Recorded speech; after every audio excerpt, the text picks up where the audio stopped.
and welcome to our discussion.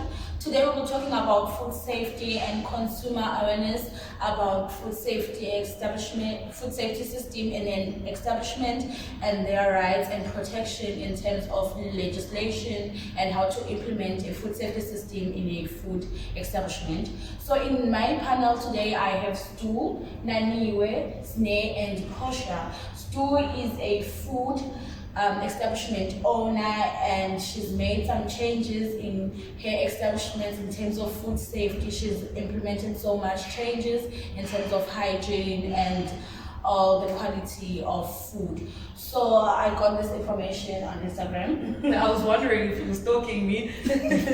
So Stu, tell us, why did you decide to have and make so many changes in your establishment? Well, hi Zimbini, and thank you for having me. So my business actually started off small, and then as I started to gain more profit, I decided to expand my business.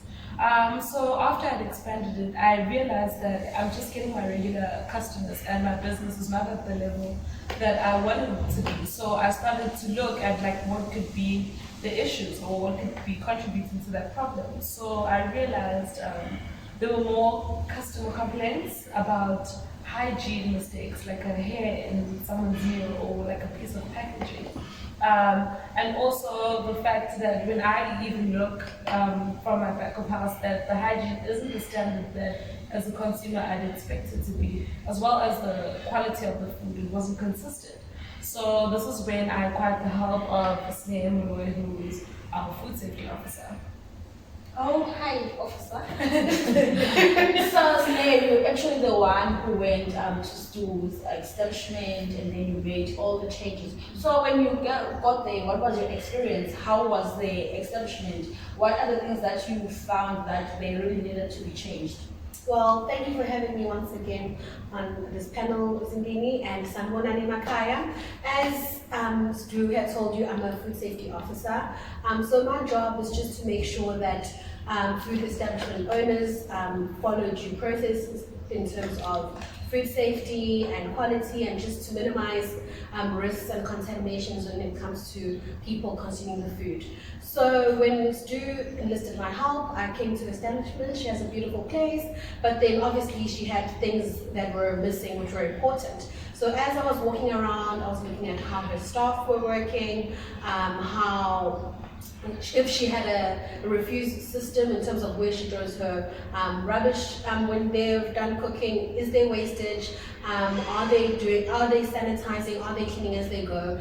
And I noticed that, okay, her staff needs help in terms of implementing such rules, and her to give her a background knowledge on what to do actually as a food owner. So the first thing I told her and advised her to do was to get a certificate of acceptability, where that will make sure that she is responsible. So it gives her that responsibility that her food establishment follows due processes. And then I suggested that maybe we take her staff through a mini training session, so where they just practice general hygiene, small little changes that will have a huge impact in terms of her food delivery. So we implemented a clean as you go system.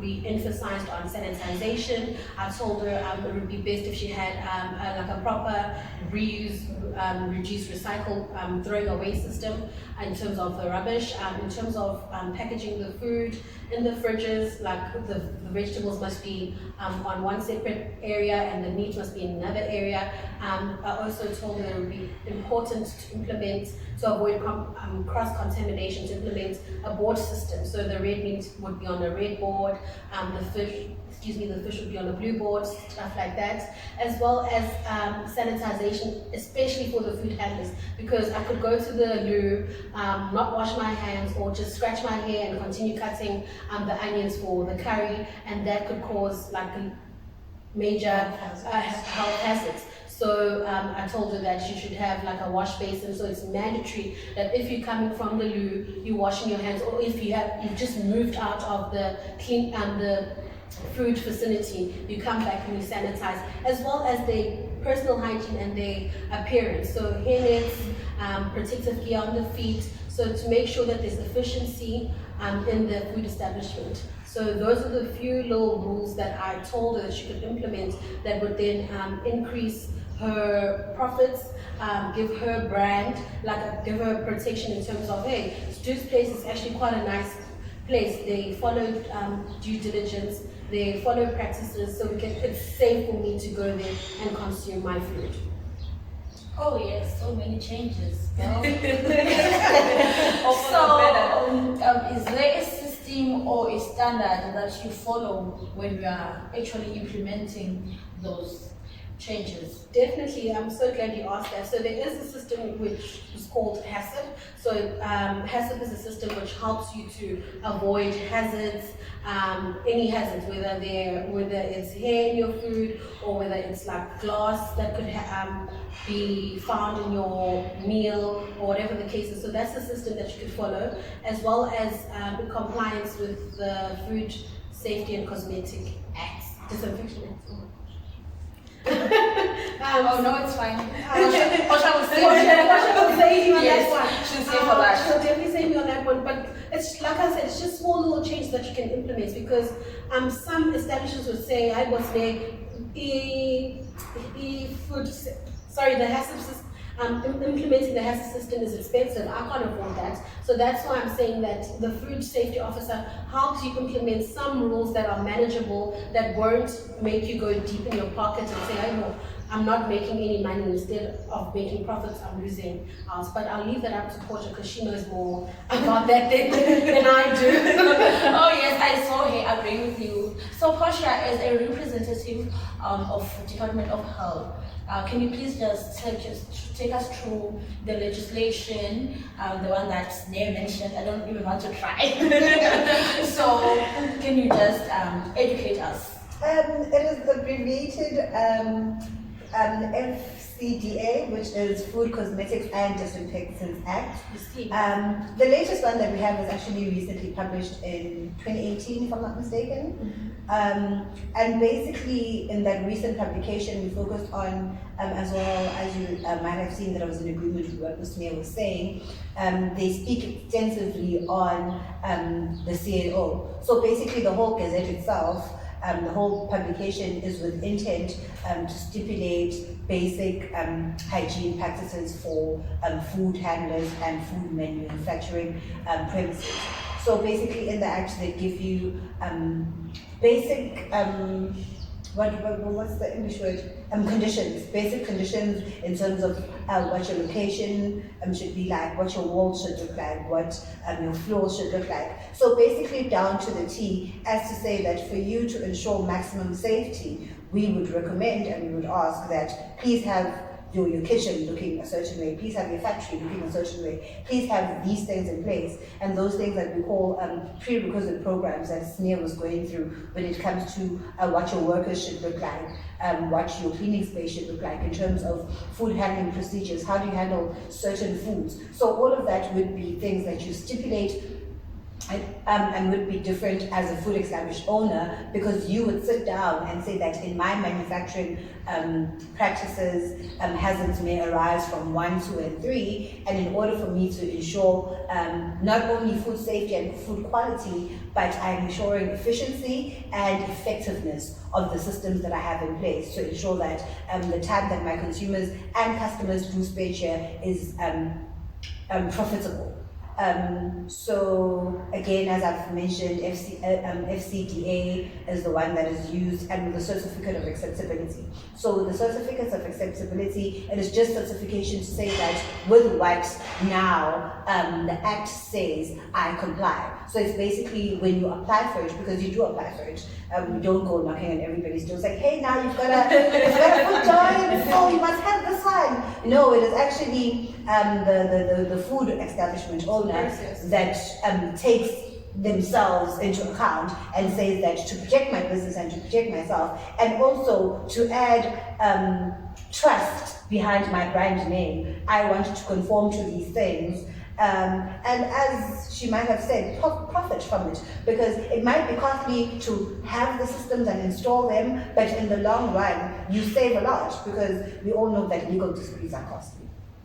Whereas you could have just taken your money and hired my good friend Sneh here and say, Sneh, come look at my place. What do I need? What am I doing right? What do I need to do better? Sneh, help me sit down. Even get legal enforcement where you have things laid down, such as even something as small as an employment contract. Because in that contract, you'd actually be saying to this person that now is representing your brand, these are the standards that we want to uphold, and this is how, as the face of my brand, I want you to behave. Because when you come there, you don't look at Stu, but you look at her waiter, you look at her bartender, you look at her chef. So if my chef would come out here looking all muddy and dirty, and you can see what was served for breakfast or what was served 5 minutes ago, then it means that there's hygiene practices that you can evidently see that aren't in place. But as with quality, not all hazards would be visible to the eye. So that's now where we encourage that people actually adopt food safety management systems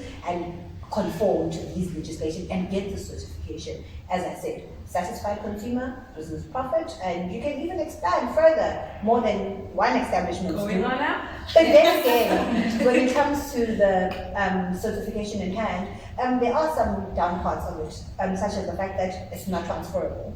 If Stu gets it at this one establishment, if she gets another one, she needs to reapply for it for that specific establishment. And even if anybody else were to now come and say that Stu, you want to move to Joburg, I still want to stay in Durban, can I buy your place? Stu can't then say, oh, by the way, I got the certification for this place. That was Stu holding herself responsible.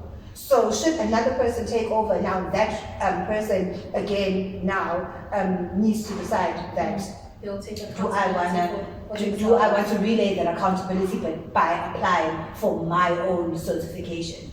Because the management that Stu might have had would not be the same as the one that the next person wants to have. So I also believe that in terms of consumer protection and actually the legitimacy of the documentation, those are also these other clauses that we have in there that actually make sure that due diligence is practiced when it comes to certification of acceptability. Oh, thank you, Portia, for so much information. Even I didn't even know what is a COA. I don't even look for it. To be honest, I don't look for it when I go out with my friends. And As just with most consumers. I'm glad you didn't confuse it for a COA. The application form. Yeah. So still with so much changes that Sneh did in your establishment, do you see any changes in terms of profit and also in terms of quality in your establishment staff and all that? Oh, most definitely. She's helped me a lot, eh? Definitely don't get customer complaints anymore. The reviews are actually very good. And even with myself, I've noticed with my staff, their work ethic has improved so much more, and the cleanliness in the kitchen is impeccable. I swear you can eat off the floor now. But she's really came and educated myself and the staff. For instance, with things like the waste that she was talking about, we didn't really have systems for that, but now we have recycling avenues, as well as things like when we get our supplies, we didn't know this system of how you have to have first in, first out, so there was always food getting spoiled before we even use it, and that's costly on my pocket. So she's definitely came and improved the establishment, my staff, and saved me a lot of money. Oh, I'm your girl. I'm your girl. I know you're gonna praise her because she's here, right? But don't worry, Gonna. And also, as the owner, Vedi, who just create your business. But Naniwe, as a consumer, what do you say? I agree with Stu with that she's made changes. I know that you're a regular customer at Stu's establishment. So can you please tell us about your experiences before and after the changes? Okay, guys, hello. Don't be scared. They're not gonna bite. Are you sure we're not gonna buy? Not sure about that. Hi guys. At first, this one time we decided to go there and to have dinner. at Stu's eatery. That's where we usually go to have our dinner with my friends. So this one time the waiter told us that we could go and pay over the counter, which we did, and while we were busy paying, we had screams, and you know us black people when there are screams, we went to Stu's eatery like we always do. So one of the waiters told us that we can go and pay over the counter, which we did. While we were busy paying, we had screams. You know us black people when there are screams, we want to go and check. So we paid and then went to check where people were making screams, and then only to find out there was a cockroach on the table. That wasn't the only time that Like a live cockroach. like a live cockroach on the top of the table, and people were busy taking pictures. Oh, God. That, Before. that Oh, wasn't, it's on before. that wasn't the only time that we saw things. Like we would find hair, would see that the chairs were dirty, even the cups as well that they were serving us. But we stayed with them because we were hostages. We couldn't afford expensive restaurants. That was the wake-up call for us. We then decided that no, we're never gonna come back. Then this one time we were sitting at home, checking restaurants nearby, and then Stu's eatery popped up. And then we went straight to the reviews to check what people were saying about the establishment. And then they had positive views, and then people were happy with their services. We then decided, why not? Why not go back and check So you what's didn't happening? think about the cockroach? No. No. I think for us, what we do is we check the reviews. The reviews are very important. It always makes us curious, and then it makes us want to go back and to go to the establishment and check what's happening. So we went there, and then to our surprise, the place was revamped. There was the certificate that was next to the tills that they didn't have before, and the services. The staff had uniform, and the service was great, and we were quite happy, and yeah, we're staying with Stu's. Was it because of money or was it because of change? I think because of the change now, we are hooked. Yeah, thank you. Oh yes. So Portia, as Nani has just said, because of money they had to buy at Stu's. So do you think that consumers are aware about food safety and the protection that you have for them? And also, do you think that establishments must have COA? And also, if they don't have it, what does a Department of Health do? Very good question. I'd start off at the top with the role of the consumer when it comes to consumer protection. We do try that when we publish all these governmental publications, we do request, it is open to the public for interpretation, for additions, for subtractions, just as a consumer to say that this is how I feel you should protect me, because it is for the benefit of the consumer. But as Nanu has said, that for most of our South Africans, cost is always a determining factor. So people will tend to overlook these minor things as to say, but if I can still get my burger for 25 rand, say I'm not going to be deal for 57 rand, because there I get to Saving the bag. and so for most of us, that's how we look at things. If I can get it cheaper, then minus everything else, because I think also we do have it in mind that quality should come at a cost. But now the cost shouldn't always be with compromising then the cost of health. So I feel as if it should start there with consumers actually holding themselves accountable to say that if I see non-conformance, if I see non-compliance, if I see anything that I should raise my brow at as a consumer, because I know that if I eat something that's not good for me, potentially I could die. I could get diarrhea, I could dehydrate, lose electrolytes, I could die from something as simple as consuming a piece of cake with glass. It could rip my intestines and I could die. So it starts there with saying that let's just not strive for just eating today to survive, but also trying to correct how we eat. and where we eat. Because if we are, it's mandatory. Legislation says that people should have the certificate of acceptability in order to run, but not everybody has it. Surveys have proven that not everybody has it, and not every consumer would care. So when not every consumer would care, or not even in a majority, a very minor population of the consumer would care, and therefore a very minor population of our service providers would also hold themselves accountable to provide it to us. So it then starts with the consumer actually saying, hey, I'd like to eat at your place, but give me assurance that I won't die. If we can look at it from that drastic point of view, that have it posted up there for me to see, so that as I come in, I know that, no, I can trust you, and I can trust what you're putting in front of me, because that is what the certificate of acceptability says to the consumer, that trust me, I have thought about your health, and I have these practices in place. So then again, in terms of government, we open it up, but we don't market it. If it hadn't been for the marketing that Stu had done, Nani wouldn't have seen those reviews, she wouldn't have seen that Instagram page. So I also feel as if maybe in a couple of years I could bring it up in a board meeting that, hey folks, can we just market things better so the consumers are aware that we don't have to wait for these type of platforms to actually let consumers know that these are your rights and you should start exercising them to help us reinforce them.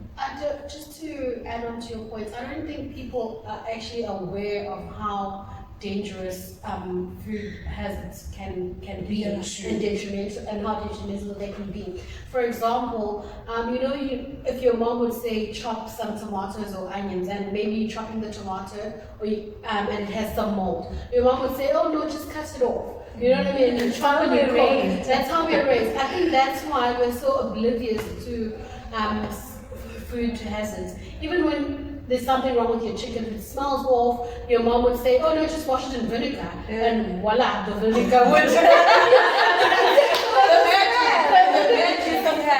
vinegar will take care of the smell, but doesn't really take care of the issue that the chicken is actually bad. Yeah. You know what I mean? So those are the small little things that we need to do to even educate at home, so that when I'm going out to eat, I'm aware of these things. If something is smelling off, if I'm seeing a piece of hair, it's not about, let me just remove it and not complain about it and continue eating. How did this hair actually end up in my food? It's not supposed to be there. So those are the little things. That's why I'm saying always stress, even at home, just always educate yourself, always keep it at the back of your mind. It's okay, if something is spoiled, let me just not. You know what I mean? Yeah. Let me just not and use something else. Oh yes. So Stu, as an owner, what is your advice to your peers, your colleagues, when they don't have a food safety system in place? What do you advise them? What is your advice? What are they missing out? Because I say that's challenging. Money. Well, first and foremost, before that, they need to give me the business so that I can pocket money. But yeah, as someone was mentioning how people try and cut on costs because they think it's expensive, but you end up spending more for legal action taken if there's an issue. So I'd really advise business owners, like for food establishments, to actually take the time to educate themselves on these certificates and what benefits they're getting, and to definitely take the route of trying to get them. And if you can't afford them, like Sneha said, then try implement rules or practices that could enforce good hygiene habits. But it's definitely a way to go, and like I said, it saves on the pockets. Oh yes. Thank you so much, ladies, for blessing us with your time and information that most of us didn't know. So at home, we are closing down now, but I want you to know that as a consumer, you are responsible. Portia did tell you that you have to be responsible. You are responsible for your safety as much as the department is responsible for protecting us, but you are also responsible for making sure that you are protected. See you next time, same place, same time. Thank you. Bye guys.